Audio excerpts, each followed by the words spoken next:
نبينا محمد وعلى آله وأصحابه أجمعين ولا حول ولا قوة إلا بالله رب العالمين أشهد أن لا إله إلا الله وحده لا شريك له وأشهد أن محمدا عبده ورسوله اللهم صل وسلم وبارك على نبينا محمد وعلى آله وأصحابه ومن سار على نهجه إلى يوم الدين أما بعد.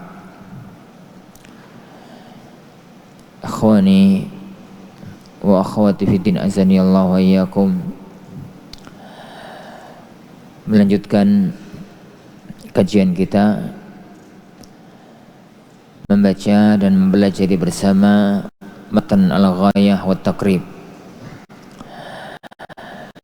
Beliau mengatakan wal muharramatu bin nasfi arba'a asyrah, yang wanita yang haram dinikahi berdasarkan nas itu ada 14 orang. Sab'un min jihatin nasab, ada 7 orang dari arah nasab, dari sebab, dari sisi nasab. Wahunna, dan mereka itu adalah al-um, ibu, wa in alat, ibu terus ke atas, wal bintu wa in safalat, dan anak perempuan terus ke bawah, wal ukhtu, saudari, wal ammatu, dan bibi saudarinya bapak, wal khalatu, bibi saudarinya ibu, wa bintul akh, anak perempuan dari saudara laki-laki, wa bintul ukht, anak perempuan dari saudari perempuan. Wasnani birradha, ada 2 yang dari sebab persusuan. Wahuma, dan keduanya adalah al-murdhi'atu, ibu susu, wal ukhtu minar radha, dan saudari sepersusuan. Wa arba'um bil musaharati, dan 4 dari jalur pernikahan. Wahunna, dan mereka itu adalah ummuz zaujah, ibunya istri, ibu mertua. Warrabibatu idza khala bil warrabibah, dan anaknya istri, putrinya istri, anak tiri. Idza khala bil apabila seorang itu sudah khalwat dengan ibunya. Wa zaujatul ab, dan istrinya bapak, ibu tiri. Wa zaujatul ibni, dan istrinya anak laki-laki, menantu.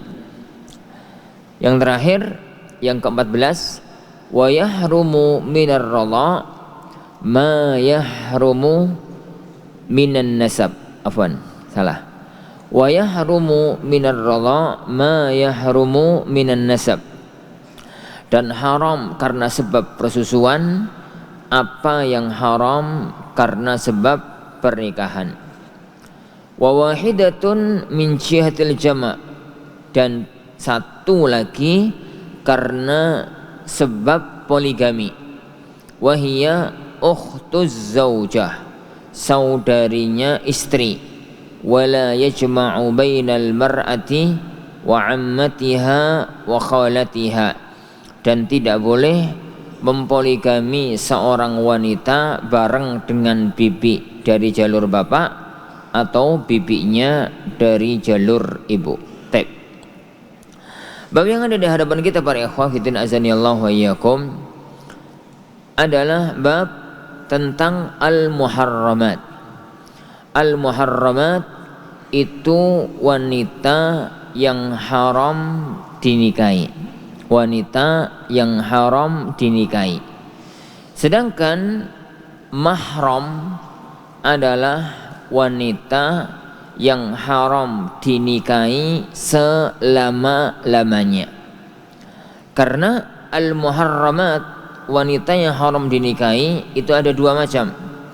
Al-muharramat, wanita yang haram dinikahi itu ada dua macam. Yang pertama, al-muharramat tahriman mu'abbadan, wanita yang haram dinikahi selama-lamanya. Tahriman mu'abbada, yang haram dinikahi selama-lamanya, tidak pernah bisa halal untuk dinikahi kapanpun, bagaimanapun, dan dalam kondisi apapun. Itu namanya al-muharramat mu'abbadan. Yang kedua, ada al-muharramat mu'aqqatan. Ada wanita yang haram dinikahi sementara waktu. Jadi sementara waktu karena ada sebab-sebab tertentu. Jika sebab itu telah hilang, maka wanita itu menjadi boleh untuk dinikahi. Lah, mahram itu hanya muharramat jenis yang pertama. Mahram itu adalah al-muharramat mu'abbadan, wanita yang haram dinikahi untuk selama-lamanya. Kita nggak bahas mahram, kita bahas muharramat, wanita yang haram untuk dinikahi. Kata beliau, wanita yang haram untuk dinikahi itu ada 14. 14 ini yang ada nas secara tegas dalam Al-Quran surat An-Nisa 23 dan berikutnya. Dimulai dari firman Allah Subhanahu wa taala, "Hurrimat 'alaikum ummahatukum", diharamkan atas kalian menikah dengan ibu-ibu kalian, "wa banatukum", putri-putri kalian, sampai ayat yang setelahnya. Kalau kita perinci apa yang terdapat dalam ayat tersebut, maka wanita yang haram dinikahi itu ada 3 jalur, ada 3 sebab, ada 3 kriteria. Yang pertama, haram karena sebab pertalian nasab. Jadi haram karena sebab ada pertalian nasab. Haram karena ada sebab pertalian rahim dan darah. Masih ada hubungan kekerabatan. Itu yang pertama. Yang kedua, haram dinikahi karena sebab radha', karena sebab persusuan, bukan karena sebab kekerabatan. Kalau jadi jalur kekerabatan, maka tidak ada hubungannya sama sekali, tapi dia adalah dari jalur persusuan. Yang ketiga adalah haram dinikahi dari jalur al-musaharah, dari jalur pernikahan. Asalnya nggak apa-apa, sekarang jadi mertua, jadi menantu, jadi ibu tiri, jadi yang lainnya, maka yang semacam itu adalah istilahnya muharramat bil musaharah, haram dinikahi karena sebab pernikahan. Yang pertama, wanita yang haram dinikahi karena sebab nasab itu ada 7. Itu ada 7. Yang pertama, al-um, ibu, wanita yang melahirkan kamu. Al-mar'ah allati waladatka, wanita yang melahirkan kamu, itulah ibu. Itu adalah ibu. Wa in alat, terus jalur ke atas. Semua wanita yang menyebabkan engkau lahir ke alam dunia, maka disebut ibu. Berarti mencakup ibu kandung, terus ibunya bapak, ibunya ibu, terus ke atas. Itu mana ucapan beliau, wa in alat. Jadi ibu sendiri terus jalur ke atas. Jadi, dan itu mencakup ibunya bapak, nenek kalau istilah kita, juga ibunya ibu, nenek juga tapi jalur ibu terus ke atas. Semuanya tercakup dalam al-um. Semuanya tercakup dalam istilah al-um. Gak boleh seorang itu nikah dengan ibunya dan tidak boleh seorang itu nikah dengan neneknya. Ini tidak boleh nikah dengan ibunya atau dengan neneknya. Apa pingin Ustaz? Ya bisa jadi. Bukti ini sang kuryang. Ngerti sang kuryang enggak antum? Enggak ngerti ya wis. Taib. Wal bintu yang kedua al bint, anak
yang ketiga wal ukhtu dan saudari mutlaqan.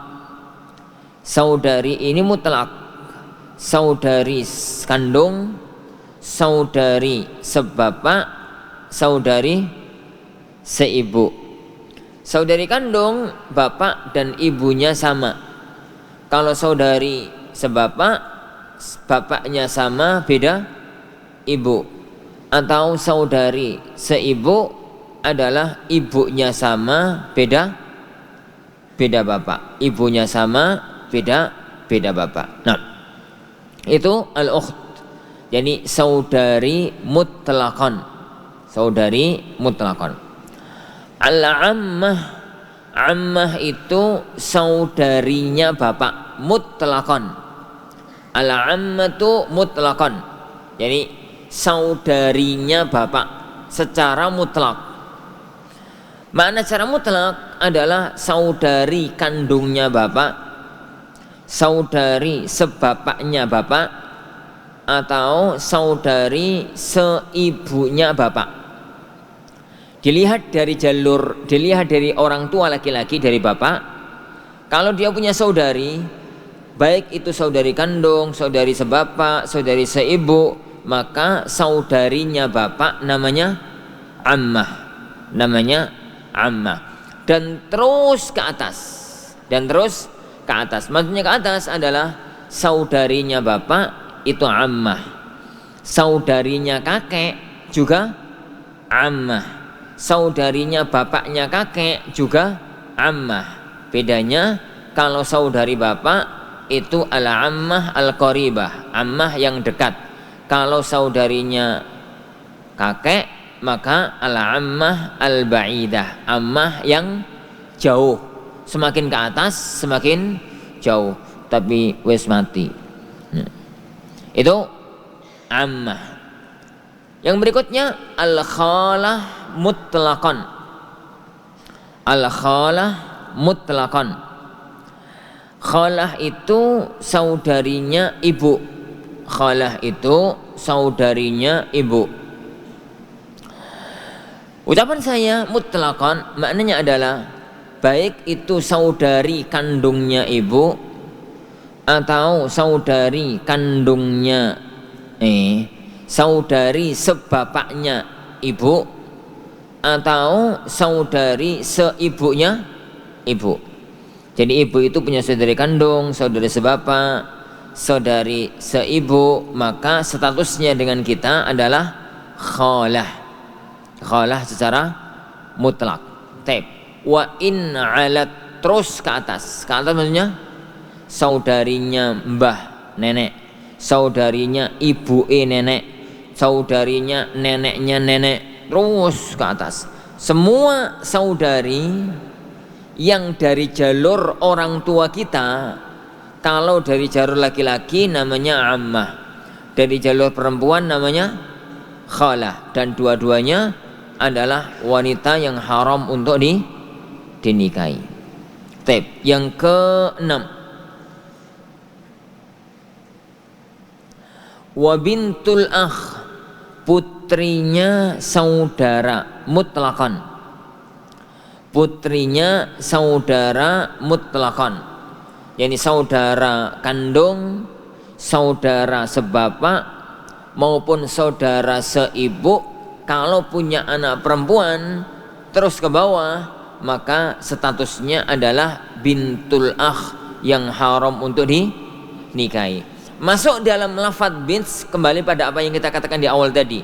Bint itu mencakup anak perempuan, cucu perempuan dari jalur laki-laki maupun dari jalur perempuan. Itu masuk dalam kata-kata bint. Jadi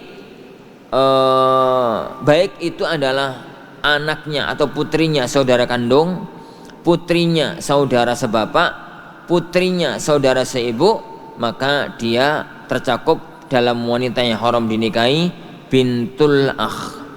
Yang ketujuh, yang terakhir, wa bintul ukht, putrinya saudari mutlak. Maksudnya saudari sebapak, saudari seibu, saudari kandung. Wallahu a'lam bishawab. Nah, itu 7 wanita yang haram untuk dinikahi. 7 wanita yang haram untuk dinikahi dari jalur apa ya hon? Nasab, dari jalur nasab. Yang kedua boleh mengatakan, adapun dari jalur radha, dari jalur persusuan, perincian fikih persusuan pada babnya. Dari jalur persusuan yang langsung ada nasnya dalam Al-Quran itu 2, tapi ditambahkan oleh Rasulullah sallallahu alaihi wa ala alihi wasallam, ditambahkan oleh Rasulullah sallallahu alaihi wa ala alihi wasallam. Yang ada nasnya dalam Al-Quran itu 2. Yang pertama yakni al-murdi'ah, wanita yang menyusui, statusnya adalah ibu susu, ibu persusuan, begitu, maka dia haram untuk dinikahi. Yang kedua, al-ukhtu minar radha, saudari sepersusuan mutlakon, saudari sepersusuan mutlakon, baik saudari sepersusuan kandung, saudari sepersusuan sebapak, atau saudari sepersusuan seibu. Tiga-tiganya adalah haram untuk dinikahi. 2 orang ini yang tegas dikatakan oleh Al-Quran sebagai wanita yang haram untuk dinikahi. Tapi kemudian ditambahkan oleh Rasulullah sallallahu alaihi wa ala alihi wasallam dalam sabda beliau, yahrumu minar radha ma yahrumu minan nasab, haram karena sebab persusuan apa yang haram karena sebab nasab. Jadi kalau punya keluarga dari jalur persusuan, maka anggaplah dia keluarga dari jalur nasab. Apakah haram dinikahi ataukah tidak? Jika haram dinikahi karena jalur nasab, demikian juga lah haram dinikahi karena jalur persusuan. Karena kaidahnya adalah sabda Rasulullah SAW, yahrum minar radha ma yahrum min an-nasab, haram karena sebab persusuan apa yang haram karena sebab nasab. Dari sini maka wanita yang haram dinikahi karena sebab persusuan pun ada 7. Ibu, putri, anak perempuan, saudari, yakni bibi dari jalur bapak, bibi dari jalur ibu, putrinya saudara, dan putrinya saudari. Itu jika jalur nasab, maka yang sama persis dari jalur persusuan, sama persis dari jalur persusuan. Adapun kemudian kapan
bimahri minyak goreng,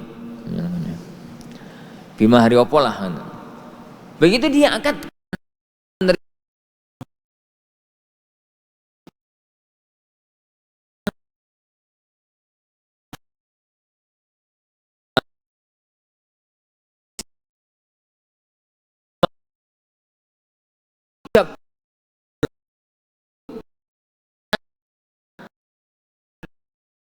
juga ibunya istri menjadi ummuz zaujah, ibunya istri menjadi mahram.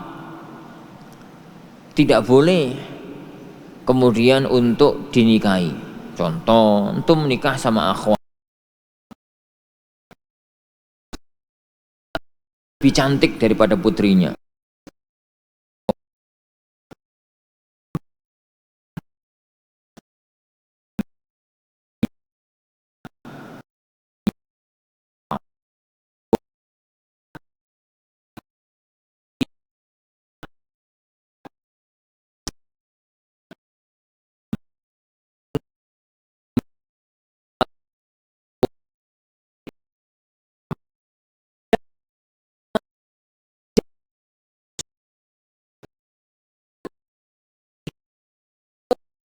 Tadi sudah bukan lagi menjadi istri, baik sebabnya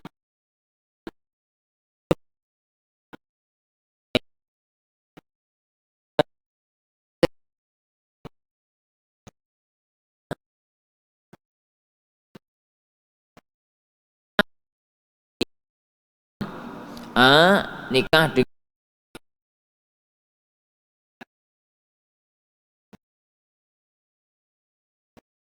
setelah pernikahan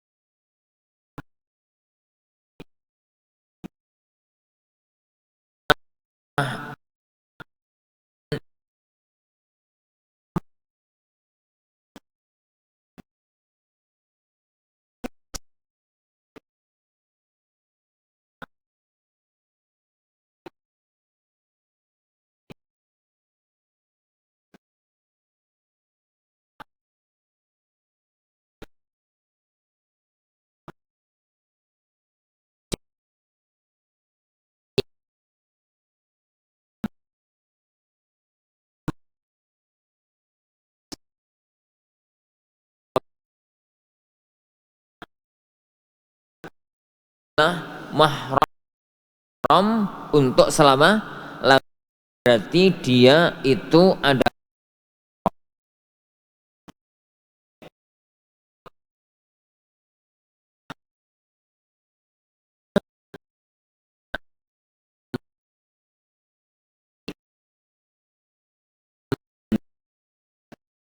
itu sudah punya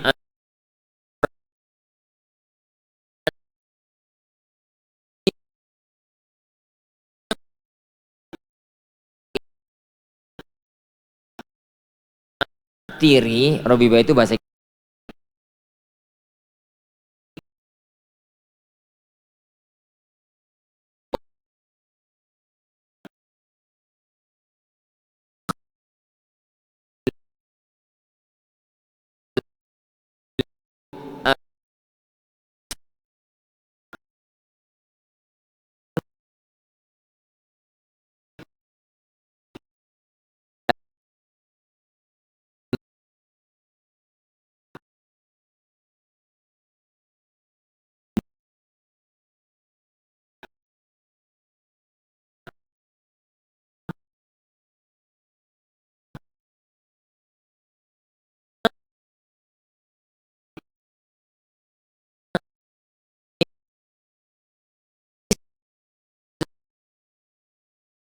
karena perceraian, kematian, B meninggal. Apakah boleh A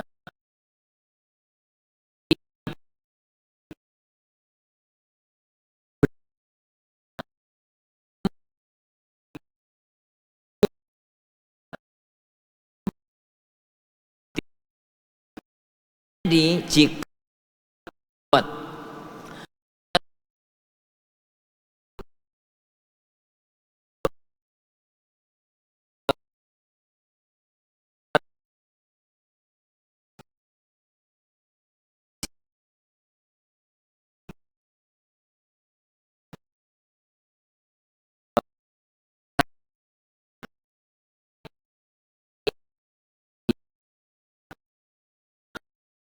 kumpul suatu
kan antum di kelas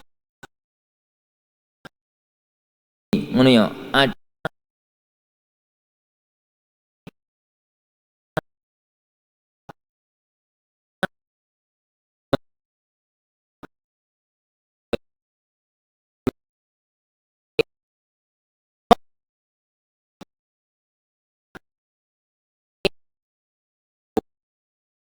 khalwat yang ada di fikih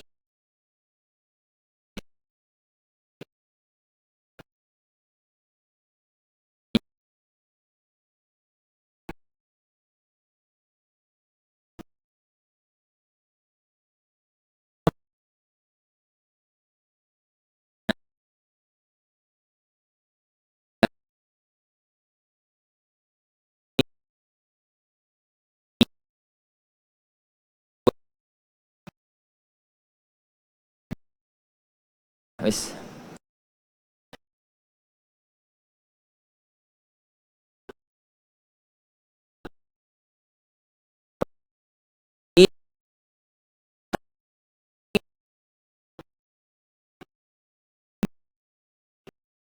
dan ibu antum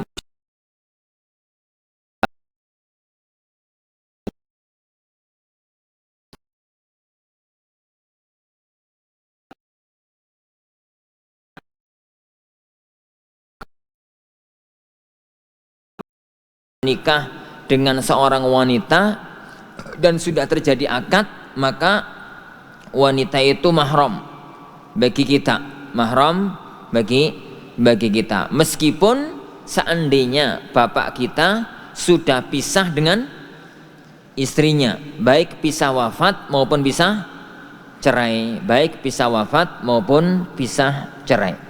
Tep. Yang keempat, wa zaujatul ibni, dan istrinya anak laki-laki. Siapa? Menantu. Patokannya pun sama. Patokannya itu akad nikah. Jadi ketiga-tiganya, keempat orang yang haram karena sebab pernikahan, patokannya semuanya satu, yaitu akad nikah, kecuali ar-rabibah, maka patokannya khalwat. Jadi kecuali rabibah, patokannya itu bukan akad nikah, tapi patokannya adalah khalwat. Tep. Adapun ucapan beliau, wa yahrumu minar radha ma yahrum minan nasab. Apa yang Anda katakan tadi, ini adalah kaidah yang terambil dari sabda Rasulullah sallallahu alaihi wa ala alihi wasallam, haram yakni untuk menikahi dari sebab persusuan seorang yang seandainya dia adalah punya hubungan nasab, maka juga terlarang. Berarti 7 orang yang Ana sebutkan di depan tadi. Terakhir, 1 orang gak boleh dinikahi kalau dipoligami. Kalau gak dipoligami boleh. Siapa dia? Ukhtuz zaujah. Itu yang terdapat dalam Al-Quran. Dalam hadis Rasulullah ketambahan, yakni wanita dengan bibinya dari jalur berapa? Wanita dengan bibinya dari jalur ibu. Patokan gak boleh poligami itu adalah anggap kedua istrimu itu salah satunya laki-laki. Boleh nikah apa tidak? Jika jawabannya boleh, berarti boleh dipoligami. Jika jawabannya tidak boleh, berarti nggak boleh dipoligami. Patokannya itu kata para ulama kita, nggak boleh poligami, nggak boleh mengumpulkan 2 wanita dalam rumah tangga poligami. Patokannya adalah hab anna ihda zaujatika zakar, yani rajul, anggap salah satu dari 2 istrimu itu adalah laki-laki. Boleh apa tidak untuk menikahinya? Jika jawabannya boleh, berarti boleh dipoligami. Kalau jawabannya tidak boleh, berarti tidak boleh untuk dipoligami. Bagaimana ikhwan gambarannya? Jadi ada seorang laki-laki menikah dengan seorang akhwat dan ingin menikahi juga adiknya, poligami. Yani misalkan adiknya. Maka gunakan kaidah tadi, anggap istrimu yang 2 itu salah satunya laki-laki. Berarti kan mereka adik kakak, nggak boleh nikah. Karena nggak boleh nikah berarti nggak boleh dipoligami. Taib. Kemudian misalkan nikah dengan seorang wanita dan mau poligami dengan bibi dari istri. Bibi dari istri. Pertanyaannya, anggap sekarang wanita itu salah satunya adalah laki-laki. Apakah boleh untuk menikah? Jawabannya enggak. Karena kalau itu statusnya adalah wanita atau seorang laki-laki nikah dengan pamannya atau nikah dengan ponakannya, maka enggak boleh, berarti tidak boleh untuk dipoligami. Tidak boleh untuk dipoligami. Jadi patokannya adalah anggap salah satu dari istri itu laki-laki. Jika boleh untuk menikah, maka berarti boleh untuk dipoligami. Jika tidak boleh untuk menikah, maka tidak boleh untuk dipoligami. Wallahu alam bishawab. Insyaallah subhanahu wa ta'ala ini yang kita pelajari, insyaallah kita lanjutkan pada waktu yang akan datang biizni rabbina tabaraka wa ta'ala. Wallahu alam. Amin.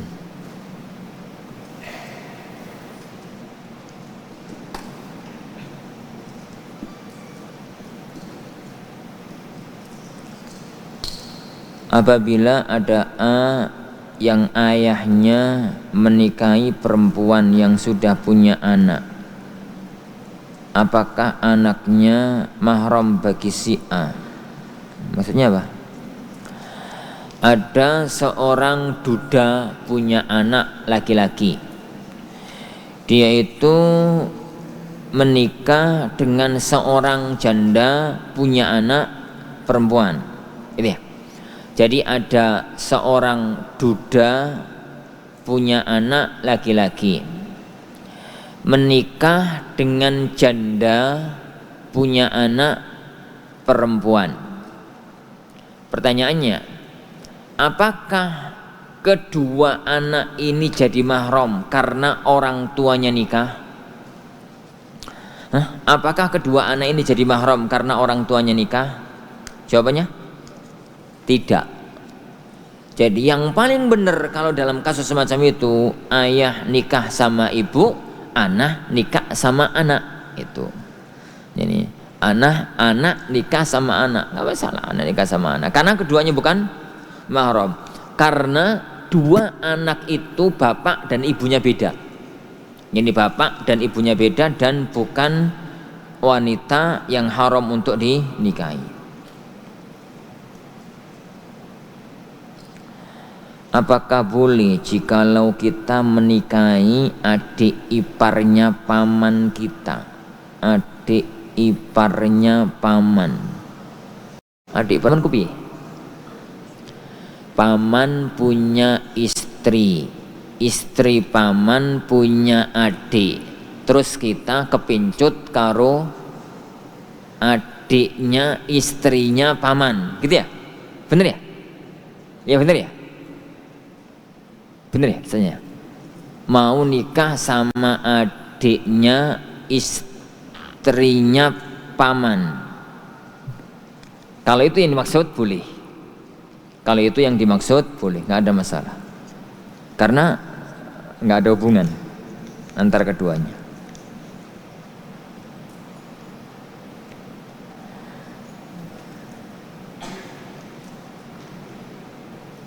Kalau anak tirinya saudara, anak tirinya saudara atau saudari, apakah mahram juga? Anak tirinya saudara itu punya saudara, terus punya anak tiri. Dia nikah dengan janda, sudah punya anak, gitu ya. Apakah mahram? Bukan. Bukan mahram.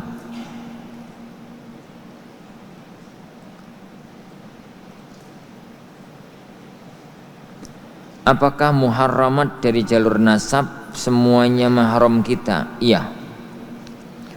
Jadi mahram, wanita yang haram dinikahi dari jalur nasab semuanya mahram. 7 orang yang kita sebutkan tadi.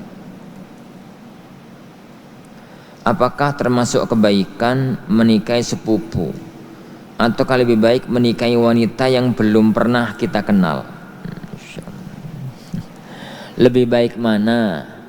Menikah dengan wanita yang kekerabatan dengan kita masih dekat, ataukah menikah dengan wanita yang nggak punya hubungan kekerabatan? Kerabat terdekat yang boleh dinikahi itu sepupu, anaknya paman, anaknya bibi, itu boleh untuk dinikahi. Lah, bagus mana nikah dengan sepupu ataukah nikah sekalian dengan orang jauh? Ada jadi satu riwayat yang bisa diarahkan ke tempat ini, tapi riwayatnya dhaif. Jadi riwayatnya dhaif. Kata beliau sallallahu alaihi wasallam, ibta'idu wa la talwu. Nikahilah kamu dengan orang-orang yang jauh hubungan nasabnya. Jangan sampai anakmu nanti menjadi anak yang lemah. Riwayat ini dhaif, jadi tidak ada asal-usulnya dalam agama kita. Yang kedua, sampai detik ini tidak ada penelitian yang tegas yang berkaitan dengan masalah ini. Dan dulu orang-orang adatnya mereka itu nikah dengan keluarga dekat.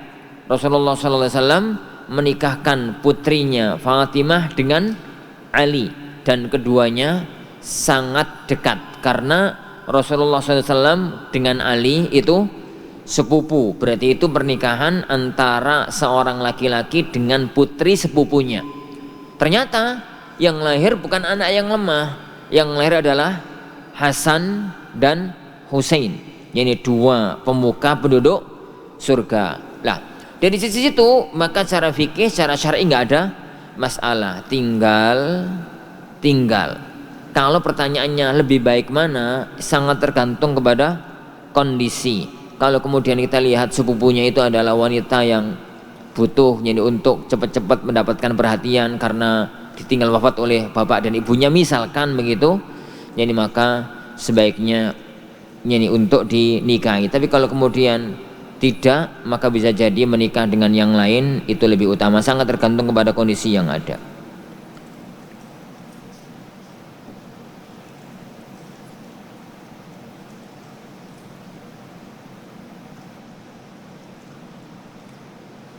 Mana tuh?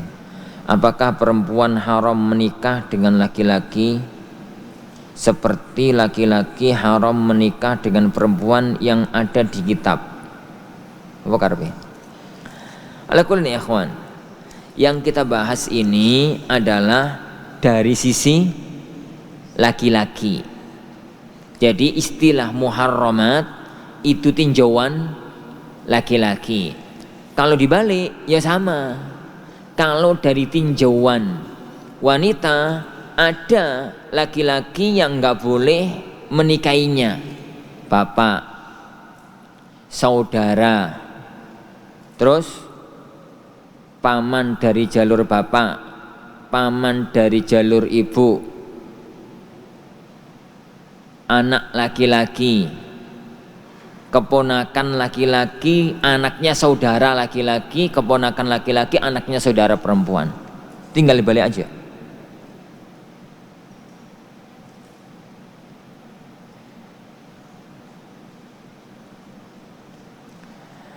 Bagaimana jika ada fulan dan fulanah yang sudah menjalin rumah tangga dan sudah memiliki anak-anak, sudah memiliki anak, tiba-tiba apa ini? Dikatakan kepada mereka bahwa mereka berdua adalah saudara sepersusuan. Dilihat dulu yang mengatakan itu benar apa enggak. Kalau yang disampaikan itu benar, yakni kalau yang disampaikan itu benar, maka berarti keduanya harus pisah karena keduanya adalah saudara sepersusuan. Meskipun anaknya anak syar'i, tapi keduanya wajib untuk pisah kalau itu dibenarkan. Pembahasan ini agak diperluas kapan-kapan kalau waktunya memungkinkan untuk dibahas agak panjang lebar.